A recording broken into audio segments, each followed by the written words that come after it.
নমস্কার, welcome to my channel. সোমাস অ্যারোমাবিন্দের পক্ষ থেকে আমি সোমা বলছি। সামনেই আসছে হোলি, আর হোলির দিন গুজিয়া হবে না এটা হতেই পারে না। আমরা প্রায় প্রত্যেকেই এই হোলির দিনে গুজিয়া বানিয়ে থাকি। তবে সব থেকে সেরা স্বাদের গুজিয়া খেতে ইচ্ছে করলে অবশ্যই একবার শুকনো মাওয়া গুজিয়া বাড়িতে বানিয়ে দেখুন। স্বাদ হবে অসাধারণ। ওপরটা হবে একদম মুচমুচে আর খাস্তা, আর ভেতরটা হবে মিষ্টি মিষ্টি। তাহলে আসুন রেসিপিটা শুরু করা যাক। সবার প্রথমে গুজিয়া বানানোর জন্য আমি এখানে একটা ময়দার ডো বানিয়ে নেব। তার জন্য একটা বোলের মধ্যে নিয়ে নিচ্ছি 1.5 কাপ পরিমাণে ময়দা। আমি এখানে ময়দা ইউজ করছি, আপনারা চাইলে আটা দিয়েও বানাতে পারেন। এর মধ্যে দিয়ে দিচ্ছি 1/2 চা চামচ লবণ, আর দিচ্ছি 4 টেবিল চামচ ঘি। তবে আপনারা চাইলে ঘিয়ের পরিবর্তে সাদা তেলও দিতে পারেন। এবারে ভালো করে ময়ামটা দিয়ে নেব। এখানে সুন্দর করে ময়ামটা দিয়ে নিয়েছি। ময়ামটা ভালো মতো হলে দেখবেন এইরকম ভাবে চাপ দিলে একটা দলা মতো হয়ে যাবে। এবারে অল্প অল্প জল দিয়ে একটা শক্ত ডো তৈরি করে নেব। দেখুন, আমি সুন্দর করে একটা ময়দার ডো তৈরি করে নিয়েছি। আর আমি কিন্তু কোনো রকম গরম জল ইউজ করিনি। এখানে আমি নর্মাল জল দিয়ে কিন্তু ডোটা তৈরি করে নিলাম। আর ডোটা একটু শক্ত করে তৈরি করে নিতে হবে। এবারে এটা সেট হওয়ার জন্য ঢাকা দিয়ে রেখে দিলাম। তারপর গুজিয়ার স্টাফিংটা তৈরি করে নেব। তার জন্য গ্যাসে একটা প্যান বসিয়ে তাতে দিয়ে দিচ্ছি 1 টেবিল চামচ ঘি। ঘিয়ের মধ্যে দিয়ে দিচ্ছি সমস্ত ড্রাই ফ্রুটস গুলো। এখানে আছে কাজু বাদাম, আমন্ড, কিশমিশ আর পেস্তা। সমস্ত ড্রাই ফ্রুটস গুলো আমি কুচি করে কেটে নিয়েছি। এবারে লো ফ্লেমে ড্রাই ফ্রুটস গুলো একটু ভেজে নেব। মিনিট 3-4 সময় ধরে হালকা করে ড্রাই ফ্রুটস গুলো ভালো করে ভেজে নিয়েছি। এবারে এর মধ্যে দিয়ে দিচ্ছি মাওয়া। তারপর হালকা আছে নেড়ে চেড়ে ড্রাই ফ্রুটস গুলোর সাথে মাওয়া ভালো মতো মিশিয়ে নেব। মাওয়াটা একটু নাড়াচাড়া করে এর মধ্যে দিয়ে দিলাম 4 টেবিল চামচ চিনি। চিনি দিয়ে ভালো করে মিশিয়ে নিচ্ছি।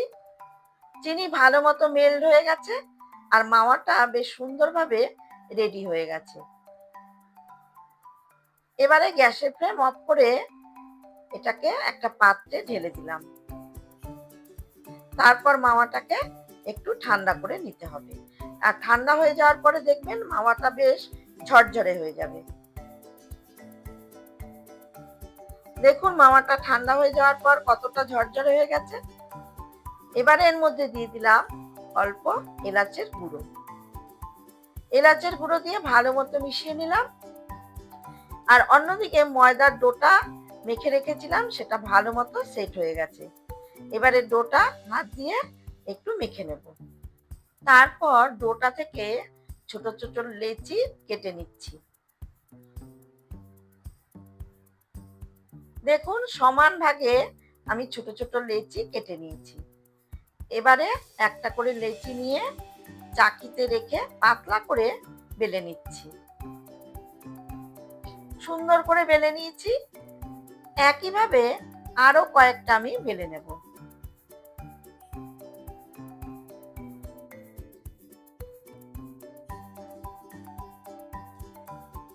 দেখুন কয়েকটা আমি পাতলা করে বেলে নিয়েছি, তবে খুব বেশি পাতলা যেন না হয়। আমি একটা গুজিয়ার মোল্ড নিয়ে নিয়েছি। তবে হাত দিয়েও সুন্দর ডিজাইন করে এরকম গুজিয়া বানিয়ে নেওয়া যায়। আমি এখানে গুজিয়ার মোল্ড দিয়ে বানাচ্ছি। এবারে রেডি করে রাখা মাওয়াটা ঠিক মাঝখানে দিয়ে এবারে হালকা হাতে চাপ দিয়ে ঠিক এইভাবে গুজিয়াগুলো বানিয়ে নিতে হবে। আর এই সাইডের অংশটাকে বাদ দিয়ে দিচ্ছি। তবে এগুলো আমি ফেলে দেব না, এগুলোকে জমিয়ে নিয়ে আবার একটা আমি বেলে নেব। এবারে দেখুন কত সুন্দর গুজিয়া তৈরি হয়েছে। একইভাবে বাকি গুজিয়াগুলো মোল্ডের সাহায্যে আমি তৈরি করে নিলাম।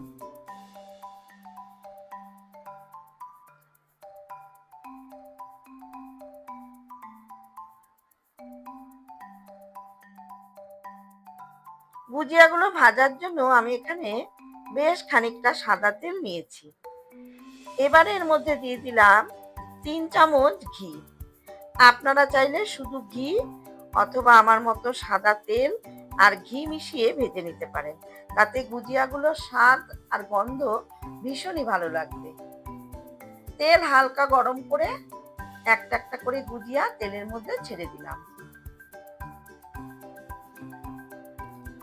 এবারে হালকা আছে একটু সময় ধরে গুজিয়াগুলো ভেজে নিতে হবে, তাহলে গুজিয়াগুলো বেশ মুচমুচে তৈরি হবে।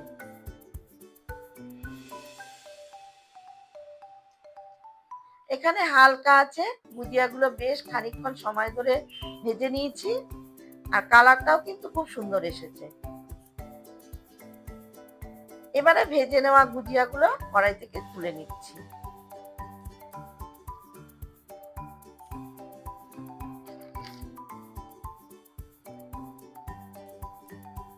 বাকি গুজিয়াগুলো আমি একইভাবে হালকা করে ভেজে নিয়েছি।